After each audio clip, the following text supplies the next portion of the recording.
فرعون کو اس نے وہ خواب دیکھ لیا تھا کہ ایک ستارہ اٹھے گا اور پھر وہ گرے گا تو میری ساری سلطنت کو تباہ کر دے گا۔ نجومیوں سے اس نے پوچھ لیا، اس نے کہا کہ ایک بچہ پیدا ہوگا جو تیری سلطنت کو تباہ کرے گا۔ چاہیے تو یہ تھا کہ وہ توبہ کرتا، لیکن اس نے کیا کیا کہ اس نے بچوں کو قتل کرانا شروع کیا۔ یذبحون ابناءکم، ذبح کرا دیتا تھا تمہارے بیٹوں، اور بچیوں کو وہ زندہ رکھتا تھا۔ تو حضرت موسیٰ جب پیدا ہوئے تو ان کی والدہ نے پتہ کیا کیا، ان کو ایک صندوق میں بند کر کے دریا میں بہا دیا۔ اب دریا میں بہتے جا رہے ہیں تو ماں تھی تو پریشان بھی ہو گئی، ان کی ہمشیرہ کو کہنے لگی ذرا دھیان رکھنا کدھر جاتے ہیں۔ حضرت موسیٰ علیہ السلام دریا میں بہتے بہتے نا، فرعون نے نا دریا کے کنارے مکان بنایا ہوا تھا۔ آپ کو پتہ ہے بادشاہوں کا ذوق ہوتا ہے، آج کل ہمارے جو حکمران ہیں انہوں نے اس کا نام فارم ہاؤس رکھا ہوا ہے، میرا فارم ہاؤس، اور پرانے زمانے میں لوگ ڈیرا کہتے تھے۔ تو اس نے بھی اس طرح کا فارم ہاؤس بنایا ہوا تھا۔ وہاں پہ حضرت موسیٰ علیہ السلام تیرتے ہوئے تابوت کے اندر، صندوق کے اندر جا رہے ہیں۔ فرعون اور ان کی بیوی حضرت آسیہ بے اولاد تھیں، بڑی تڑپ تھی بیٹے کی، وہ بھی وہاں کھڑی تھی۔ صندوق تیرتا ہوا آیا تو فرعون نے کہا کہ جاؤ پکڑ کے لاؤ دیکھو کیا ہے۔ جب وہ لے کے آئے نا تو آپ کی ہمشیرہ جو نگرانی کر رہی تھی پریشان ہو گئی کہ یہ تو اس کے ہاتھ لگ گئے، یہ تو اب مار ڈالے گا۔ لیکن جب خوبصورت اور چمکتا ہوا بچہ دیکھا تو بی بی آسیہ کہنے لگی یہ بنی اسرائیل کا ہے ہی نہیں، یہ تو پتہ نہیں کہاں سے بہتا ہوا یہاں آ گیا ہے، تو ایسے ہی چھوڑ، یہ پتہ نہیں کہاں سے ہے، رکھ نہ لیں، رکھ نہ لیں۔ تو حضرت موسیٰ علیہ السلام وہ کہنے لگا نہیں انہی کے ہیں، موسیٰ علیہ السلام اسی کے ہیں۔ تو آسیہ کہنے لگی تیرے تو سر پہ نا بس بھوت ہی سوار ہو گیا، ہر وقت وہی لوگ تجھے یاد رہتے، یہ پتہ نہیں کہاں سے بہ کے آیا۔ اب رکھ لیا، مان گیا فرعون۔ آپ فرعون کے گھر میں جو اس لیے بچے مروا رہا تھا کہ میری سلطنت حضرت موسیٰ پیدا نہ ہو جائیں، تو اسی کے گھر میں پرورش پانے لگے، اسی کے گھر میں۔ اب عورتیں منگائیں گئی دودھ پلانے کے لیے، تو حضرت موسیٰ علیہ السلام کسی بی بی کا دودھ نہیں پیتے، تو آپ کی ہمشیرہ نہ وہیں دائیں بائیں گھومتی رہتی۔ تو کہنے لگی جناب آسیہ سے کہ میں ایک بی بی کو جانتی ہوں، بڑی صاف ستھری ہے، مجھے امید ہے یہ بچہ اس کا دودھ پیے گا۔ تو فرعون کہنے لگا دوڑ کے لا، تو وہ اپنی والدہ کو لے کے آئیں تو حضرت موسیٰ نے فوراً دودھ پینا شروع کر دیا۔ فرعون کو پھر تھوڑا شک ہوا۔ ایک روایت یوں بھی لکھی ہے بعض لوگوں نے کہ فرعون ایک دن اٹھایا ہوا تھا حضرت موسیٰ کی، ابھی تھوڑی سی عمر تھی، تو آپ نے اس کی داڑھی پکڑ کے تو ایک گھونسا دے مارا، جلالی تو شروع سے ہے نا۔ تو کہنے لگا آسیہ تو مان نہ مان یہ بچہ وہی ہے۔ تو حضرت بی بی آسیہ کہنے لگی کہ تجھے غلط فہمی ہے، یہ وہ نہیں ہے۔ اس نے کہا دیکھو نا یہ تو اٹھاتی ہے تو پیار کرتا ہے، اور میرے جب قریب آتا ہے تو اس کے لب و لہجے میں تلخی محسوس کرتا ہوں۔ اس نے کہا بچوں کو کیا پتا۔ خیر ایک طرف اس نے کھانے پینے کی چیزیں رکھ دی، ایک طرف انگارے رکھ دیے، وہ بھی حضرت آسیہ کہتی ہیں کہ تجھے سمجھ آئے بچے بچے ہوتے ہیں۔ حضرت موسیٰ بچے تو تھے پر تھے تو اللہ کے نبی نا، اللہ کے نبی تھے۔ جب اس نے کہا نا یہ بچے ہیں تو حضرت موسیٰ علیہ السلام بجائے انگاروں کی طرف جانے کے، نبی تھے، وہ سیدھے کھانے پینے والی چیزوں کی طرف بڑھنے لگے۔ فرعون کہنے لگا اب بتا۔ اللہ تعالیٰ نے حضرت جبریل کو بھیجا، انہوں نے کہا ادھر نہیں جانا آپ ادھر جائیے۔ تو آپ آگ کی طرف گئے اور ایک کوئلہ اٹھا کے زبان پہ رکھ لیا۔ تو آسیہ کہنے لگی سمجھ آئی، بچے کو کیا پتا کدھر جانا ہے کدھر نہیں جانا، اگر وہ اتنا ہی خیال ہوتا وہی بچہ ہوتا تو آگ۔ اور بعض مفسرین نے لکھا ہے یہ جو حضرت موسیٰ دعا مانگتے تھے نا رب اشرح لی صدری ویسر لی امری، یہ وہ آگ کا انگارہ جب کوئلہ منہ میں رکھا تھا نا تو اس کی وجہ سے زبان میں کچھ لکنت آ گئی، تو آپ دعا کرتے تھے کہ یا اللہ میری زبان کی وہ بند گرا کھول دے تاکہ میں کھل کے فرعون کے سامنے بات کر سکوں۔ وہیں حضرت موسیٰ پلنے لگے، وہیں پلے، وہیں جوان ہوئے، وہیں اللہ نے ساری دولتیں دی، بہن بھی ملی، ماں بھی ملی، اور سارے عزیزوں کا پیار بھی ملا۔ اسی گھر کے اندر اللہ نے پرورش کر کے فرعون کے ظلم سے بنی اسرائیل کو نجات عطا فرمائی۔ کہ موسیٰ بھی فرعون کے گھر میں پلنے لگے، اور جب جوان ہو گئے تو فرعون کے ہاں جو ظلم ہوتا تھا حضرت موسیٰ اس پر بول پڑتے تھے، جلال فرماتے۔ تو فرعون پھر ناراض رہنے لگا، یہاں تک کہ اس نے آپ کو نکال دیا آپ تشریف لے گئے وہاں سے. تو حضرت موسیٰ ایک دن شام کے وقت دوبارہ آئے بستی میں، لوگ سوئے ہوئے تھے. تو دو آدمی، ایک بنی اسرائیل میں سے اور ایک فرعون کی اپنی قوم میں سے، وہ دونوں آپس میں جھگڑ رہے تھے. لیکن وہ جو حضرت موسیٰ کی بنی اسرائیل کی قوم کا شخص تھا، اس پر وہ قبطی، وہ جو فرعون کے قریبی لوگوں میں سے تھا، وہ ظلم کر رہا تھا اور بوجھ اٹھانے کی بات کر رہا تھا. اب اس نے حضرت موسیٰ کو پکارا کہ یہ دیکھے میرے ساتھ کس طرح کی بات کر رہا ہے. تو حضرت موسیٰ کا ارادہ بھی نہیں تھا، آپ نے بس اس کو سمجھایا. پر کچھ لوگوں کو سمجھ، تو حضرت موسیٰ نے پھر ایک مکہ مارا، ایک گھونسا مارا، صرف ایک ہی. یہ کئی تگڑے اور دلیر اس طرح کے بھی ہوتے ہیں کہ گھونسا ایک بھی برداشت نہیں کرتے. وہ ایک مارا، آدمی دھڑام سے زمین پہ گرا اور ماری گیا. حضرت موسیٰ کا ارادہ نہیں تھا لیکن وہ مر گیا.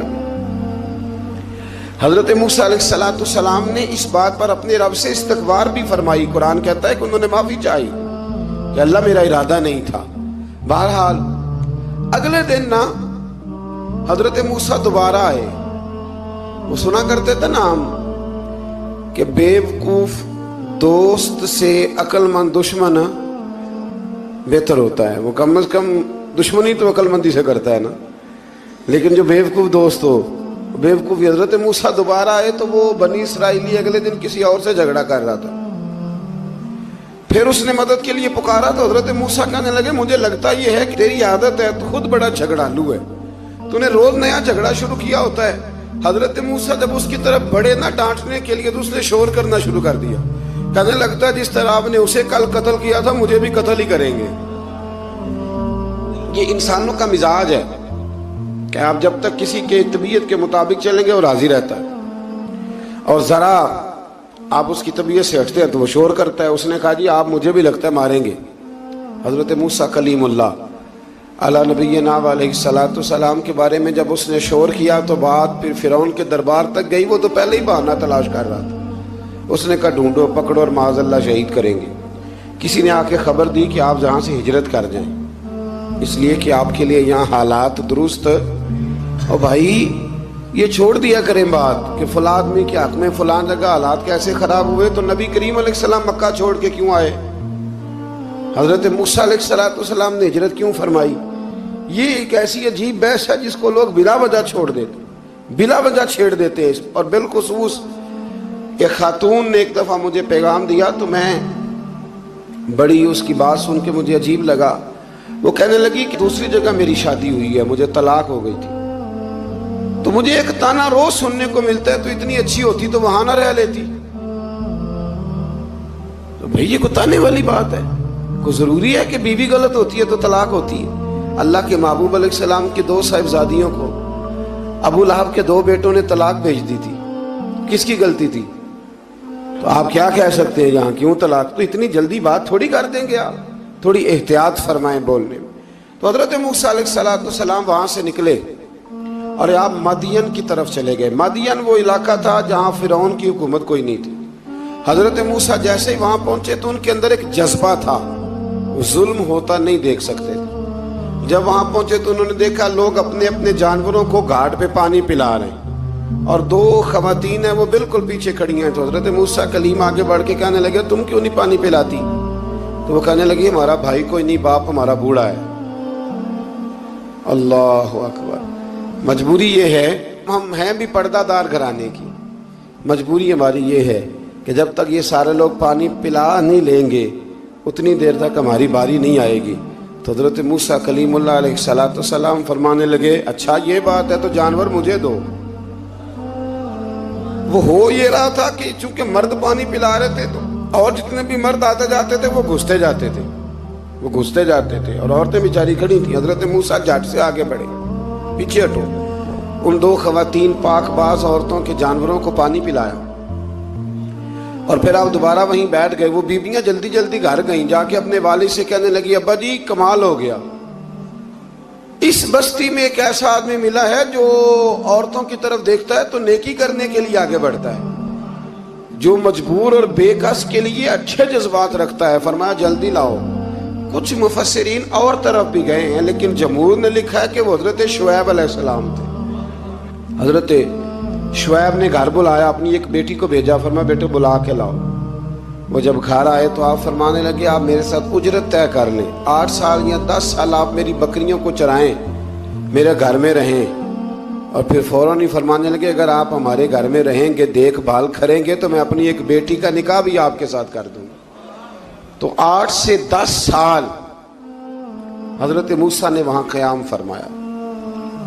اور پھر جب آپ کا نکاح ہو گیا تو آپ اپنی بیوی کو لے کے مصر کی جانب جا رہے تھے، تو رستے میں نا ٹھنڈ زیادہ ہو گئی، تو اپنی زوجہ سے کہنے لگے وہاں آگ جل رہی ہے، میں تیرے لیے آگ لے کے آتا ہوں تاکہ تو تاپ سکے، گرمی حاصل کر سکے۔ وہاں گئے تو درخت سے آواز آئی موسیٰ میں تیرا رب ہوں۔ درخت سے آواز آئی موسیٰ میں تیرا رب ہوں۔ اور حضرت موسیٰ کلیم اللہ کو وہاں وحی آنی شروع ہوئی، وہاں وہی اللہ تعالیٰ نے انہیں وہ عصا عطا فرمایا جو پھر بعد میں اژدہا بنتا تھا۔ رب کریم نے وہیں حضرت موسیٰ کلیم کو وہیں ید بیضا عطا فرمایا۔ اپنا ہاتھ گریبان میں ڈال کے نکالتے تھے تو چاند اور سورج کی طرح روشنی دیا کرتا تھا۔ ید بیضا لیے بیٹھے ہیں اپنی۔ میں کبھی کبھی کہا کرتا ہوں کہ مولا کے دینے کے انداز بڑے انوکھے ہیں۔ بھائی یوسف کو کنویں میں پھینکتے ہیں تو اللہ مصر کا حکمران بنا دیتا۔ تو پھر حضرت موسیٰ وہاں سے واپس آئے اور آ کر کے آپ نے دوبارہ وہ سارا نظام زندگی شروع فرمایا۔ موسیٰ علیہ السلام نے ان کو دعوت حق دی اور کہا کہ میں تمہارے پاس واضح نشانیاں لایا ہوں، بنی اسرائیل کو میرے ساتھ بھیج دو۔ فرعون نے معجزات پیش کرنے کے لیے کہا تو حضرت موسیٰ علیہ السلام نے اپنا عصا زمین پہ ڈالا، اپنا عصا، اپنی چھڑی، اپنا ڈنڈا زمین پہ ڈالا تو وہ ایک واضح اژدہا بن گیا۔ پھر حضرت سیدنا موسیٰ علیہ السلام نے اپنا ہاتھ گریبان سے نکالا تو وہ دیکھنے والوں کے لیے روشن ہو گیا، ہاتھ کے اندر نور پیدا ہو گیا۔ ید بیضا لیے بیٹھے ہیں اپنی آستینوں میں۔ فرعون کے سرداروں نے حق کو قبول کرنے کی بجائے اسے جادو قرار دے دیا اور کہا کہ یہ تمہیں اپنے ملک سے نکالنا چاہتا ہے۔ انہوں نے کہا اس معاملے کو ذرا ڈھیل دو اور جادوگروں کو جمع کرو۔ جادوگر آئے، انہوں نے فرعون سے کہا کہ ہم حضرت موسیٰ کے مقابلے میں جادو تو دکھائیں گے معاذ اللہ، لیکن اگر ہم غالب آ گئے تو پھر ہمارا انعام کیا ہوگا؟ سودا پہلے طے کرنا ہے، کیا انعام ملے گا؟ اس نے کہا کہ اگر تم غالب آ گئے تو میں تمہیں اپنا قریبی بنا لوں گا۔ بادشاہوں کا قریبی ہونا بھی تو بڑی بات ہے نا، لوگ بڑے پاپڑ بیلتے ہیں قریبی ہونے کے لیے، اور یہ جو قریبی ہوتے ہیں نا، بالخصوص جو بادشاہوں کے قریبی ہوتے ہیں، بادشاہوں کی تباہی کا سبب بھی یہی لوگ ہی بنتے ہیں۔ یہ ان کو روز خبر دیتے ہیں کہ سب اچھا ہے، سب اچھا ہے، اور دنیا کے زیادہ تر حکمران انہی لوگوں کی وجہ سے تباہ ہوتے ہیں کیونکہ ان کا خود عوام سے رابطہ نہیں رہتا۔ اگر وہ خود عوام کے ساتھ ڈائریکٹ رابطہ کریں تو شاید انہیں اچھی اور صاف ستھری چیزیں سمجھنے کو مل جائیں۔ خیر، جادوگروں نے جب کہا ہمیں کیا لوگے تو اس نے کہا تمہیں قریبی بنا لوں گا۔ جادوگروں نے موسیٰ علیہ السلام سے کہا کہ آپ پہل کریں گے یا ہم پہل کریں؟ تو موسیٰ علیہ السلام نے کہا تم پہل کرو۔ جب جادوگروں نے اپنی رسیاں زمین پہ ڈالیں تو لوگوں کی نگاہوں کو سحر زدہ کر دیا، جادو کر دیا اور انہیں ڈروا دیا۔ انہوں نے کہا یہ تو بڑا جادو لے آئے۔ تو اللہ تعالیٰ نے حضرت موسیٰ علیہ السلام کو حکم دیا کہ آپ بھی اپنا عصا زمین پہ ڈالیں۔ ان کی رسیاں سام بن گئی تھی نا، دراصل وہ سام بنی نہیں تھی، لوگوں کی آنکھوں پر جادو ہو گیا تھا، انہیں سانپ نظر آ رہا تھا۔ فرمایا آپ بھی اپنا عصا زمین پہ ڈالیں۔ وہ عصا سانپ بنا اور جادوگروں کی ساری چیزوں کو نگل ہی گیا۔ ان کی بہت ساری رسیاں سانپ بنی تھی، ان کا ایک ہی عصا سانپ بنا اور سب کو نگل گیا۔ اس طرح کے معجزے کی حقانیت اور جادوگروں کا بطلان ثابت ہوا اور فرعونی رسوا ہو گئے۔ جادوگر سجدے میں گر گئے اور اللہ پر ایمان لے آئے۔ فرعون نے انہیں دھمکی دی کہ تم میری اجازت کے بغیر ایمان لے آئے ہو، میں تمہارے ہاتھ اور پاؤں مخالف سمت سے کاٹ دوں گا، یعنی الٹا ہاتھ کاٹ دوں گا، سیدھا پیر کاٹ دوں گا، میری بغیر اجازت ایمان لے آئے ہو، اور تمہیں سولی پہ بھی چڑھوا دوں گا۔ انہوں نے کہا کہ ایمان لانے کی پاداش میں تم ہمیں سزا دینا چاہتے ہو؟ پھر انہوں نے اللہ تعالیٰ سے صبر اور استقامت کی دعا کی۔ اس کے بعد فرعون نے بنی اسرائیل کے بیٹوں کو قتل کرنے کی اور بیٹیوں کو زندہ چھوڑنے کا حکم دے دیا۔ موسیٰ علیہ السلام نے قوم کو صبر کی تلقین کی اور کہا کہ نیک انجام اہل تقوی کے لیے۔ یہاں ایک لطیف بات ہمارے صوفیاء نے بھی لکھی ہے۔ صوفیاء کہتے ہیں کہ فرعون نے کلمہ نہیں پڑھا پر جادوگر کلمہ پڑھ گئے۔ وہ کس طرح کلمہ پڑھ گئے؟ تو کہنے لگے دراصل انہوں نے آتے ہی حضرت موسیٰ کا ادب بڑا کیا تھا۔ جادوگر حضرت موسیٰ کے مقابلے میں آ کے بھی ان سے کہتے ہیں کہ رسیاں آپ پہلے ڈالیں گے کہ ہم ڈالیں؟ آپ اصحاب پہلے رکھیں گے کہ ہم رکھیں؟ تو اتنا سا ادب کیا تو رب کریم نے فرمایا جو نبی کا ادب کرے وہ بے ایمان نہیں رہ سکتا۔ جو نبی کا ادب کرے وہ بے ایمان نہیں رہ سکتا، اور جو نبی کی بے ادبی کرے وہ ایماندار نہیں رہ سکتا۔ ختم ہو گئی بات۔ یہاں ہمارے صوفیاء نے یہ بات لکھی ہے کہ چونکہ انہوں نے آتے ہی کہا تھا کہ آپ پہلے ڈالیں گے یا ہم پہلے ڈالیں، تو حضرت موسیٰ سے انہوں نے پوچھ لیا، نبی کے پوچھے بغیر پہل نہیں کی تو اللہ نے انہیں ایمان کی دولت عطا کر دی۔ اللہ تعالیٰ نے فرعونیوں پر قحط سالی کا عذاب نازل کیا۔ فرعونیوں کا طریقہ یہ تھا کہ اچھائی کو اپنا کمال گردانتے تھے، کہتے تھے یہ ہماری طرف سے، اور برائی کو معاذ اللہ بدشگونی کے طور پر موسیٰ علیہ السلام کی طرف منسوب کرتے تھے، کہتے تھے معاذ اللہ آپ کی وجہ سے یہ سارا کچھ ہو رہا ہے۔ ہوتے نا نہیں کہتے ہیں جب سے میں وہاں گیا ہوں تب سے۔ ہمارے بزرگ ایک لطیفہ بھی سنایا کرتے تھے کہ کسی زمیندار نے نماز پڑھنی شروع کی تھی تو اس کے جانور مرنے شروع ہو گئے۔ اب لوگ سمجھتے ہیں کہ معاذ اللہ شاید یہ کسی بزرگ کے سبب سے ایسا ہے، حالانکہ یہ تو اللہ کی طرف سے آزمائش ہوتی ہے، اس کی حکمتیں ہوتی ہیں۔ اللہ تبارک و تعالیٰ نے ان پر عذاب کیا نازل کیا؟